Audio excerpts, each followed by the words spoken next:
Hello, everybody. Welcome. We've got GMAT Ninja here again today to discuss a burning issue: how to study for the GMAT while working full time.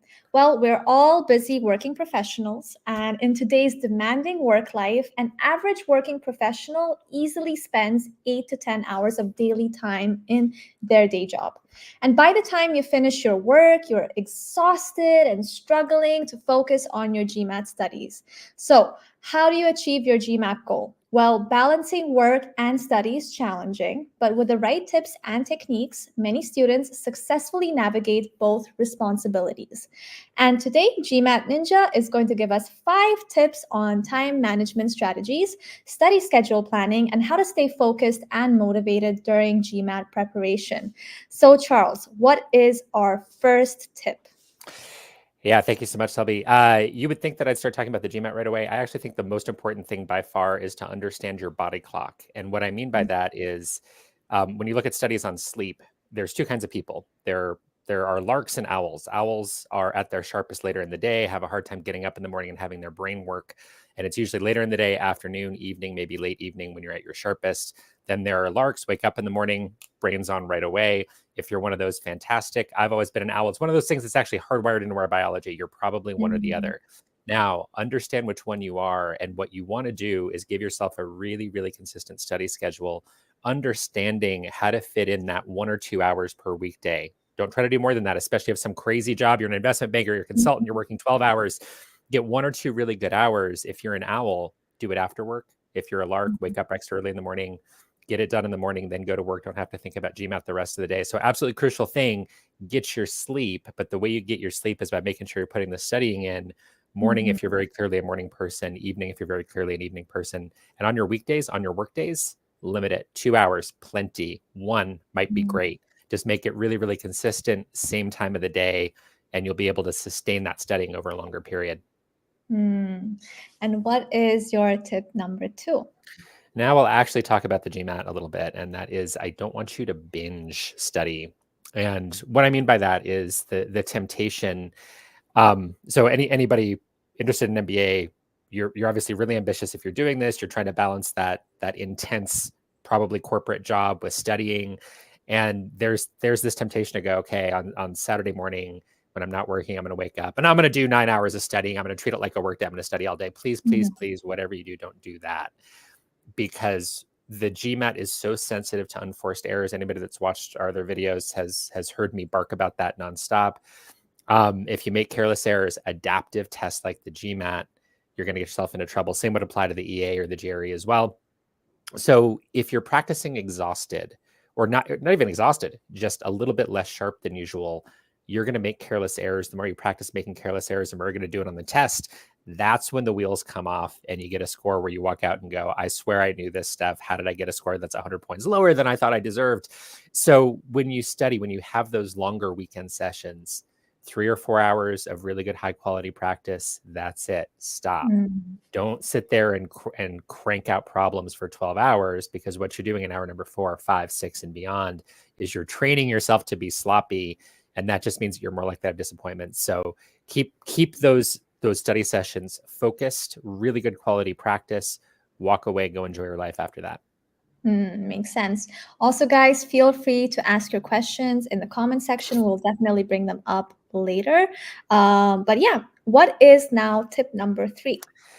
All right, so let's say that you're one of those poor souls that has a really demanding job, and you really struggle to even do those 2 hours a day, a little more on the weekends. So typically what we do with our students at GMAT Ninja when we're working with people one-on-one, we recommend about 15 hours a week. So that 2 hours per weekday, 3 or 4 on the weekends.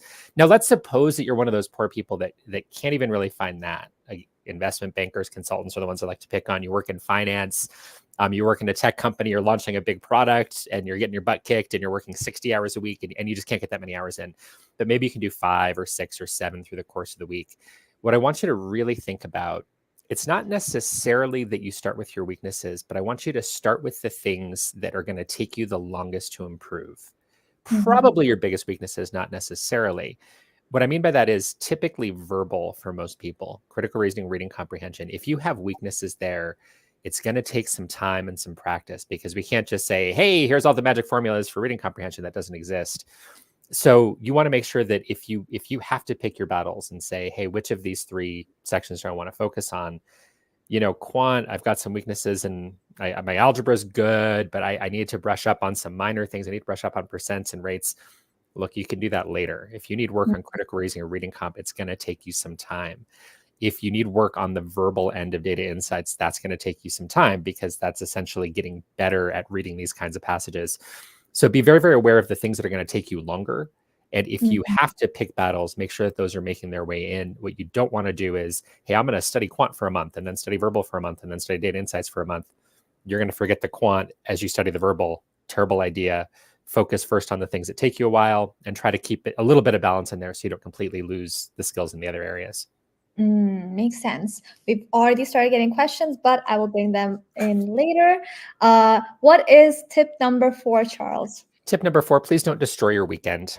No matter how hard you're working. One of the, we tend to get people contacting us for tutoring after they've taken a course, they've self-studied, they've binge watched videos, maybe they've had a couple tutors. They come to us and go, hey, my score's still not good. What's going on? Usually those guys are so desperately burnt out that they just can't learn anymore. The brain is shut down. And what usually correlates really strongly to that is whether they're still leaving time in their life to do things they enjoy and whether they still have a weekend. So the people who go down the road of I am just going to suffer alone in my cage and study and work, and that's all I'm going to do. It doesn't work, guys. Not only are you unhappy, but you get so tired, your brain starts to freeze up. You can't work that hard and be as sharp as you need to be for the GMAT, especially if you're studying over a longer period of time. If it stretches past a month or so, you just can't do that. It's not going to work. It's not going to be effective. I'm not saying that because I'm nice. Nobody pays me to be nice. They pay me to help them get their test score. And it's like, hey, bang out your 3 or 4 hours on Saturday morning. Go enjoy your life. Same thing on Sunday or whatever your 2 days off are. If you only have 1 day off, I want you to enjoy a piece of it, because if you can't, your brain's going to start seizing up. You're not going to sleep as well. You're not going to be operating as well. Your brain's not going to be as nimble. Those are all things you need on the GMAT. So don't be a complete, nobody's going to give you a prize for suffering through the GMAT. And it's going to hurt you if you suffer too much. Maintain a little bit of weekend. Make sure there's some joy in your life. See your friends. Have a social life. Maybe not much of one, but make sure you have some time for it. Super important. Makes sense. And guys, before we go to tip number 5, make sure to quickly like this video, subscribe to the channel, especially if you want more of these live series. All right, Charles, what is tip number 5? Last one, I think it's going to make a lot of people kind of tense up a little bit. If you can, make sure work knows. If you can. One of the things about the demanding jobs that a lot of you guys have is that there's the assumption that, hey, here's some extra project or here's something that needs some extra work. Hey, can you go do this? People you work with will ask you to do it unless they know that you've got some other priority in life that you need to focus on. So if at all possible, if your supervisors, your coworkers, if you can let them in on what you're doing and let them in on your plans so that they can give you a little bit more grace, not dump that extra project on you, not email you at 7:30 at night or 9:30 at night and expect a response. Boy, that is absolutely huge to have at bare minimum your direct supervisor supporting you in it. And I know a lot of people get really uncomfortable.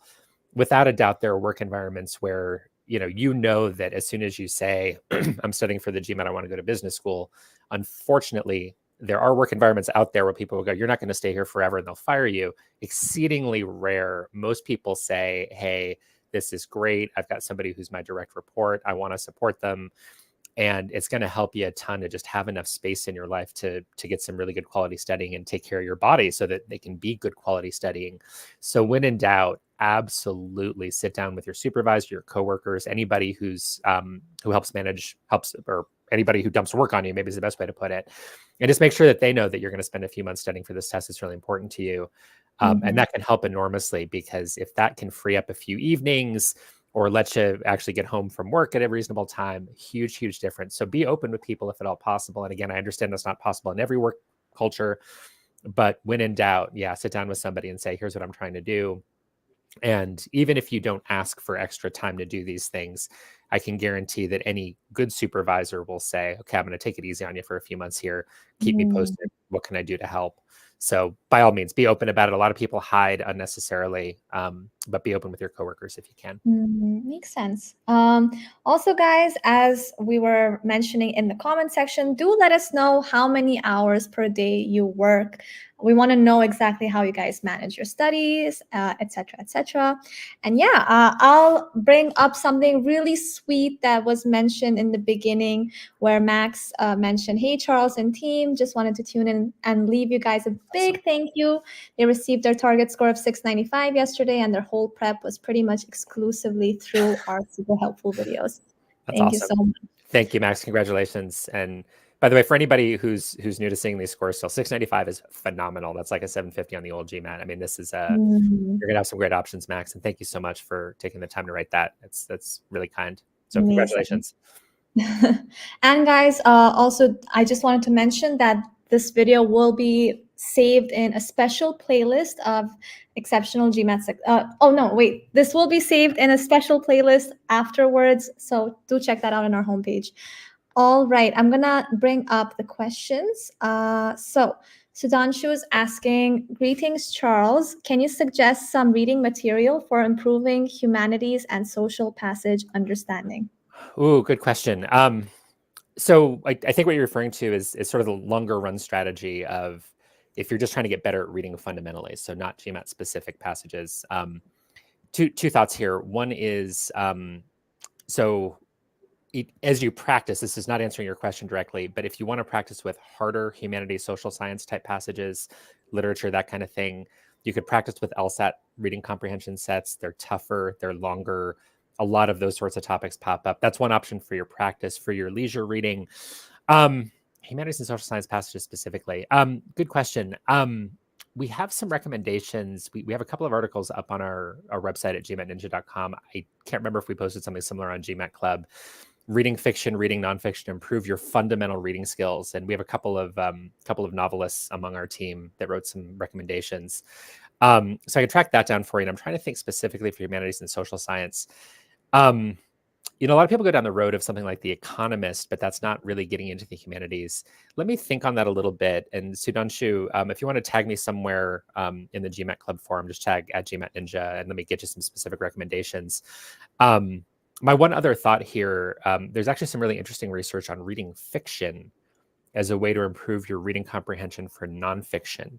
So one thing I'll throw in that's a little bit counterintuitive, read some good hard fiction. Get some recommendations from a library, easy enough to find lists online. And it can be a topic that you enjoy, but just make sure that it's kind of literary fiction, a little bit stepped up on the difficulty. So that's another route you could go down. And I'll try to give some recommendations specifically for humanities and social sciences because I know it Reading compiles them. rom-com won't work. Yeah, I'd go easy on the rom-com stuff for GMAT purposes. Wonderful to put a smile on your face. That's your Saturday and Sunday after you're done with your GMAT. But if you want a reading habit to kind of improve your reading skills and challenge you a little bit, yeah, go find some good hard literary fiction. Again, we've got some recommendations on the website. And Sudhanshu, if you want to tag me in the forum, I can make sure that we get those up on GMAT Club too, or at least get you the link to them on GMAT Club. Awesome. All right. Next question we've got from Manish. Hi, Charles. How to stay consistent with the GMAT prep? Yeah, the biggest thing is block it in your schedule. You're going to do it the same time every day. Again, if you're a morning person, do it in the morning. If you're not a morning person, maybe you do it after work on your weekdays, probably still morning on the weekends, but maybe you start later. So the most important thing by far, here's that 2-hour block or 1-hour block or whatever you can do every day. And that is super consistent. That's the biggest thing is it's just there. It's a habit. It's what you do. You wake up, you eat breakfast, you sit down, you study for an hour or whatever the details might be for you. But that's the most important thing. By far, I think you're not asking this directly, but I think the second part is staying motivated. And one of the things I hear a lot from our students is that when they start to have a period where they're struggling just to want to study, struggling to sit down, open that book, they'll say, yeah, and then I go on the website of my target schools, or then I talk to my friend who went to the school I want to go to, or then I spend a little bit of time looking around at the kinds of companies I know I want to go to. If you have a specific career goal post MBA, yeah, I spend some time on that company website, or I talk to my friend who was there. I go LinkedIn stalking people that have the career I want. So may or may not work for you personally, but the two big tips for consistency: consistent schedule, number one by far. Number two, when that motivation starts to go, remind yourself of why you're doing this. Why does this matter to you? What are you trying to accomplish? And 5-10 minutes of, it could be on the toilet or whatever, where you just go, oh, right, I'm really psyched about this job, but I just saw somebody's profile on LinkedIn that I think is awesome. I want to be that guy. So if your motivation starts to flag, sometimes that sort of thing can help too. Makes sense. Also, for those who are mentioning how many hours they work, we've got Nishesh, who said 2 hours. Then we have Hafun, who's like 11 hours of work and travel. That's a lot. And we have Simran, who's saying 9 hours. So guys, feel free to mention how many hours you guys work daily, and just leave it in the comments. All right, I'm going to go for the next question. Bilal is saying, I get most of the questions wrong. And when I see the solutions, I feel like it was so easy and I could get it correct, but I got it wrong every time.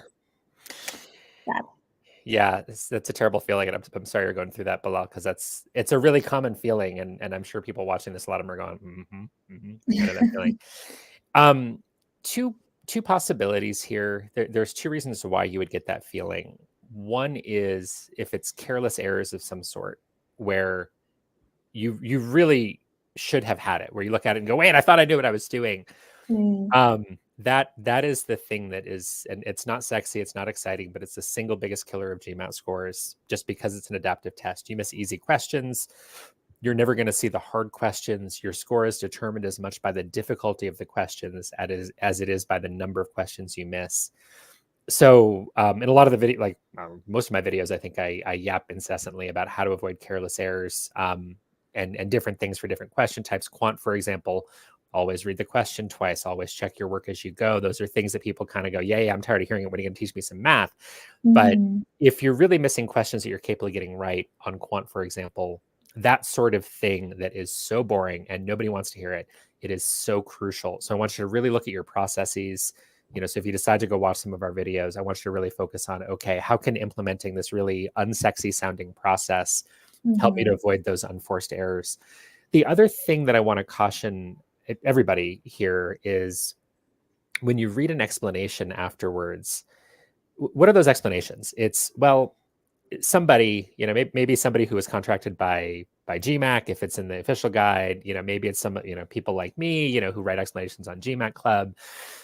Well, we have found the most elegant solution that's easiest to explain.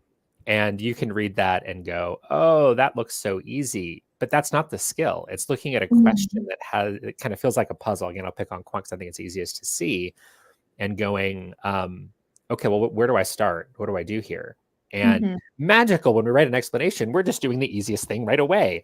Well, that's not natural. That's not what really happens. You're reading something that it doesn't reflect what even an expert necessarily did in 2 minutes.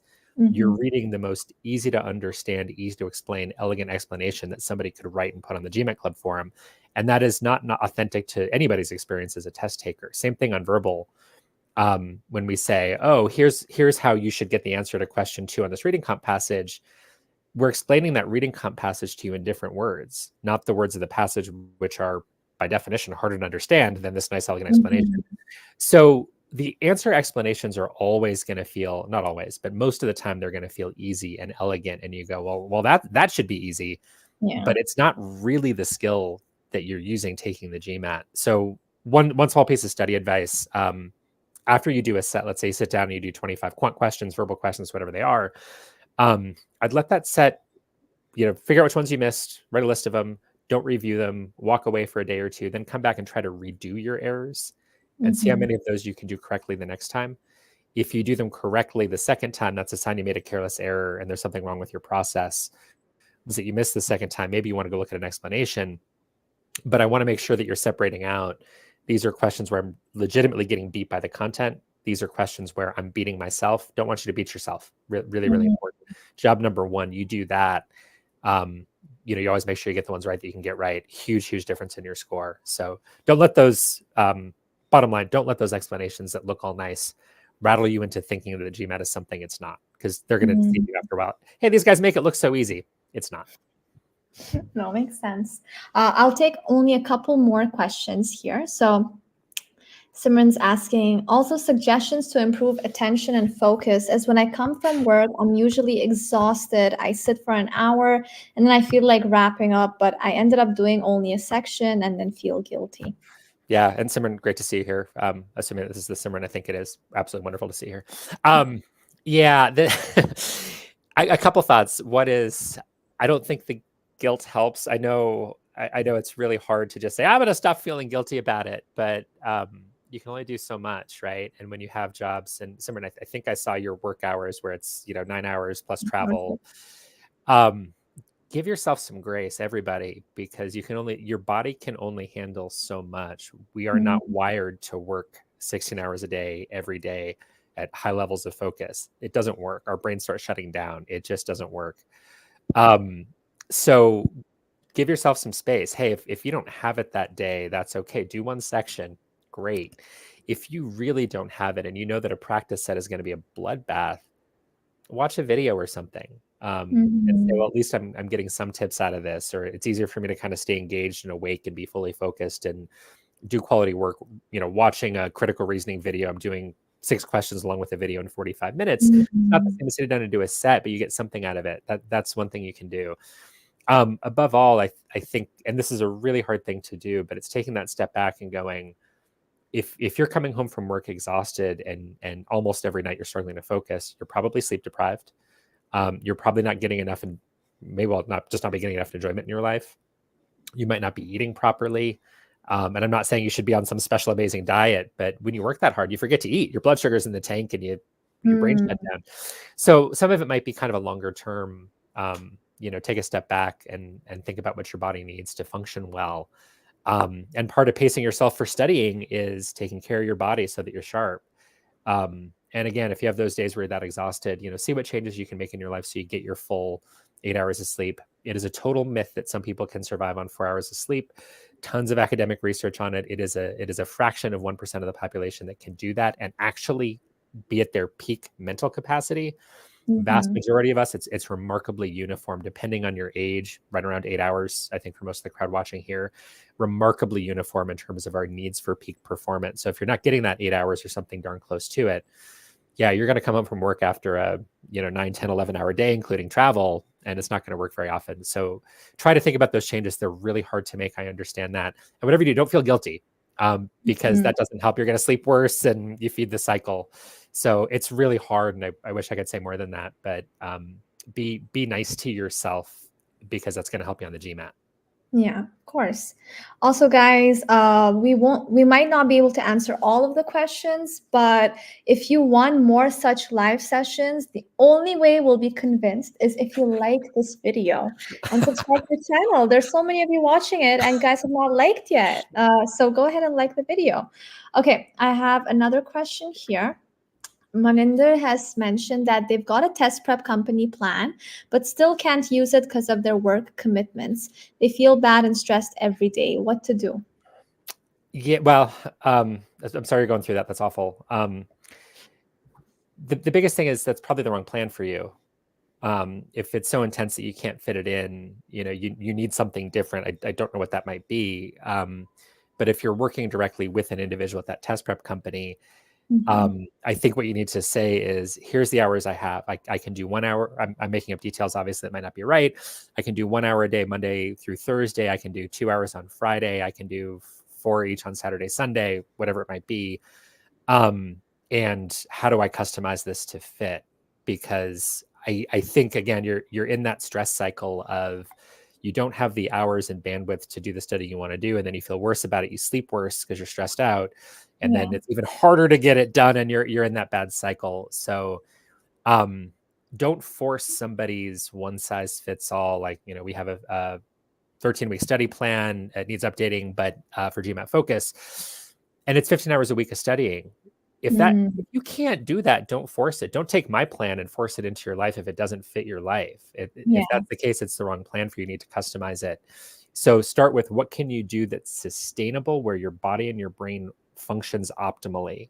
Start with that, and then figure out how much you need to study from there. If it's 7 hours a week instead of 15 or whatever, you're going to have to find a way to optimize that. And a good test prep program will be able to help you do that. And again, there's things you can buy off the shelf, and I understand that, but Yeah. I think you're just trying to do too much. Don't be a hero, and Yeah. good luck, because work sounds hard. So good luck with work. All right, we've got Sidanshu who says, "Greetings, Charles. Reading on your blog of a non-native speaker practicing 4,000 for verbal, approximately 3,000 from LSAT. Isn't it overwhelming for working people? How can we streamline the prep?" Yeah, I love this story. I think it probably does more harm than good sometimes. So I had this just unbelievable student years ago. Investment banker, private equity at the time, I think. Private equity, went from investment bank to private equity at the same firm. And so she's working crazy hours. And this is when I lived in New York City, Midtown Manhattan, a couple blocks from her office. She'd get off work early at 9:30 at night and come over and do tutoring. And I was telling her to study less. Hey, you're studying too much. Take it, get some sleep, get some sleep, get some sleep. She started hiding her practice sets from me. And when she was done, she had done 4,000 LSAT questions. You don't need to do that.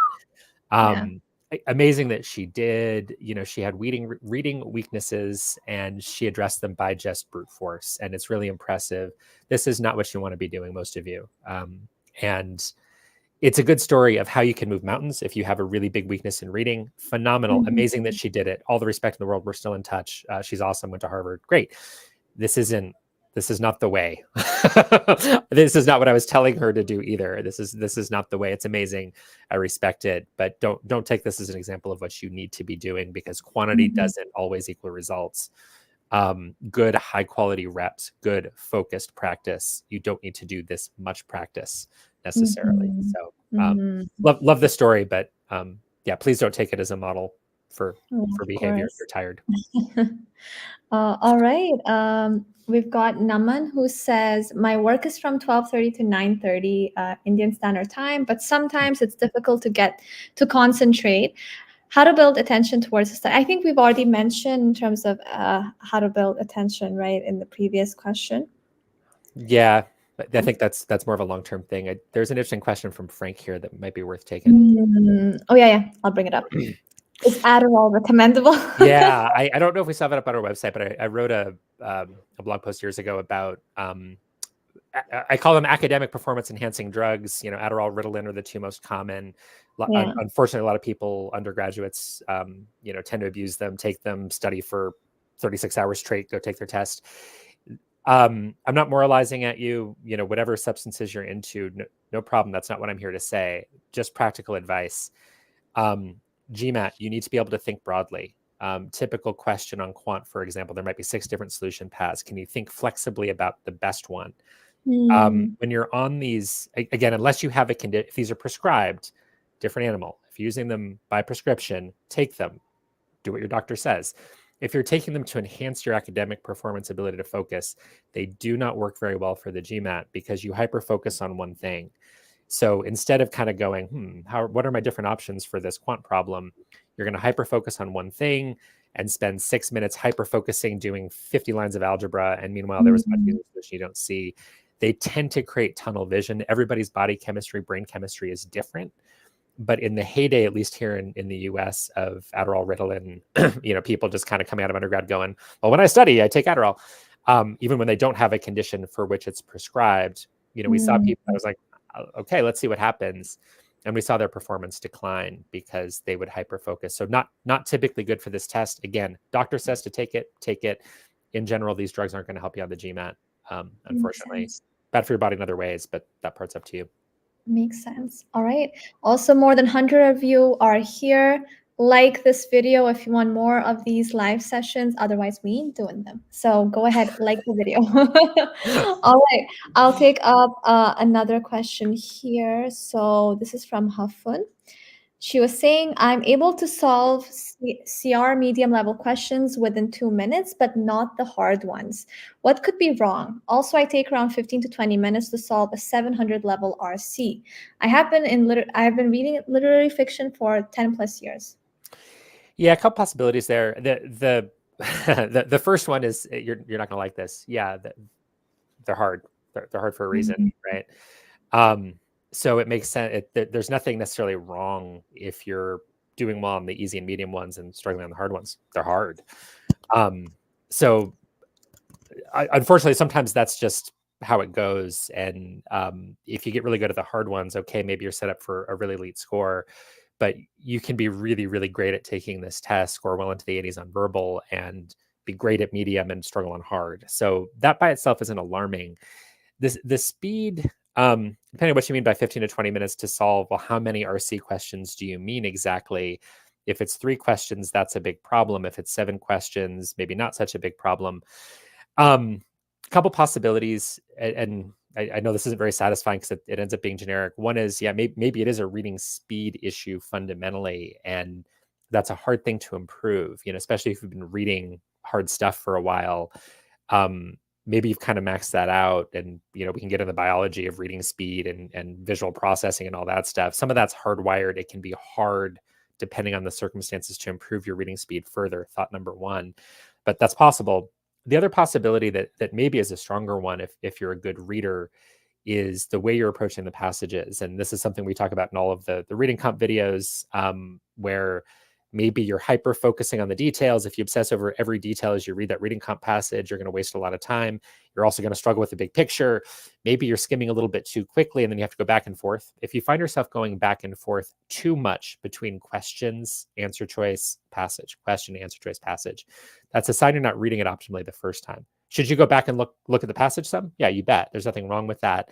But if it's a lot and that's burning a ton of time, it's a sign that there's something weird with how you're reading the passage. Could it be that you're just not a very precise reader? Could be. From what you're saying, my suspicion is that it's something in the way you're approaching it. Really hard to diagnose that just off of somebody's results. But my guess is you're doing some amount of hyper focusing on things that aren't necessary to focus on, and or you're kind of glossing over things that are important, big picture, point of view, things that tip you off to the author's overall point. Either of those things are going to make you really inefficient. And it's possible you're doing a combination of both. So I know it's probably not very satisfying, but it could be any of those things. And again, if you're struggling on the hard ones, don't beat yourself up. They're hard. It's okay. And you can do great, especially the way the GMAT Focus Edition is laid out. You can be great at medium, get your butt kicked by hard, and still end up with a really, really good score. It's one of the things that I like about the new test. Makes sense. All right. Well, we managed to at least bring up most of the questions. And if we did not, don't worry, guys. Like this video, and we might do another session soon. So go ahead, click that button. And yeah, thanks, Charles, for giving us those incredible 5 tips. And hope to see you again soon. Thank you, everybody. Yeah. Bye.